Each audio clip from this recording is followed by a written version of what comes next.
Hi good morning. ഇന്നത്തെ morning vibe പൂനെയിൽ പോയിട്ട് ഒരു പുതിയ ഹൈബ്രിഡും കൊണ്ടാണ് ഗ്രീൻ ഹെവൻ്റെ വരവ് എന്ന് നിങ്ങൾ ചിന്തിക്കുന്നുണ്ടെങ്കിൽ ഒരിക്കലുമല്ല. ഇതൊരു വീട്ടിൽ ചെന്നപ്പോൾ കണ്ട ഒരു കാഴ്ചയാണ്. ചിലർക്ക് അത് ഇഷ്ടപ്പെടും, ചിലർക്ക് ഇഷ്ടപ്പെടില്ല. അത് അങ്ങനെ തന്നെയാണല്ലോ, ചിലർക്ക് ശരിയാവും, ചിലർക്ക് ശരിയാവില്ല. ഇത് നമ്മുടെ കേരള ഫിലോഡോണ്ടോൺ അല്ലെങ്കിൽ ബ്യൂറൽ മാക്സ് എന്നറിയപ്പെടുന്ന നമ്മുടെ കേരളത്തിൽ യഥേഷ്ടം ഉണ്ടാകുന്ന ഒരു പ്ലാന്റാണ്.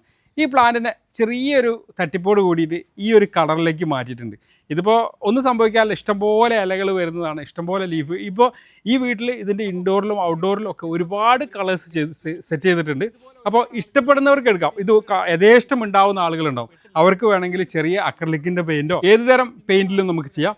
ഇവിടെ ഇത് ചെയ്തിട്ടുള്ളത് ഫാബ്രിക് പെയിൻറ്റിലാണ്. ഫാബ്രിക് പെയിൻറ്റിൽ വളരെ ലൈസായിട്ട് ഇപ്പോൾ ഡാർക്ക് ഗ്രീനിൽ ഇങ്ങനെ ഒരു പിങ്ക് ഷെയ്ഡോ അല്ലെങ്കിൽ പർപ്പിൾ ഷെയ്ഡോ അല്ലെങ്കിൽ ഇതിപ്പോൾ പിങ്ക് പ്രിൻസസ് ആണോ എന്താണ് സംഭവം എന്ന് പറയാൻ പറ്റാത്ത ഒരു ഫീലുണ്ട് അല്ലേ.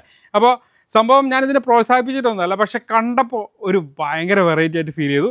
ഒരുപാട് ആളുകൾ ഇങ്ങനെ ലീഫിൽ പെയിൻറ്റ് ചെയ്യുന്നവരൊക്കെ ഉണ്ട്. അപ്പോൾ അങ്ങനെയുള്ളവരൊക്കെ ഉണ്ട്, തീർച്ചയായിട്ടും ഒന്ന് കമൻറ്റിലൂടെ അറിയിക്കുക. നമുക്ക് വീട്ടിലൊരു ഫംഗ്ഷൻ നടക്കുകയാണ്, നമുക്ക് ഇതേപോലെ നല്ല ഭംഗിയുള്ളൊരു പ്ലാന്റ് ഉണ്ട്. ആ പ്ലാന്റിൽ കുറച്ച് ഇങ്ങനത്തെ ചിത്രപ്പണികളൊക്കെ ചെയ്ത് കഴിഞ്ഞാൽ ഈ പ്ലാന്റിന് പ്രത്യേകിച്ചൊന്നും സംഭവിക്കാനില്ല. അതേപോലെ തന്നെ ഇനിയിപ്പോൾ സംഭവിച്ചാൽ പോലും യഥേഷ്ടം ലീഫുകൾ ഉണ്ടാകുന്ന ഒരു പ്ലാന്റാണ്. ഇതുപോലെ നമുക്ക് ഇഷ്ടംപോലെ അവൈലബിലിറ്റി ഉള്ള പ്ലാന്റൊക്കെ ഉണ്ടെങ്കിൽ ഇങ്ങനെ ചെറിയ ചെറിയ സൂത്രപ്പണികളൊക്കെ ചെയ്തിട്ടുണ്ടെങ്കിൽ ഇതേപോലെ ഭംഗിയാക്കാം.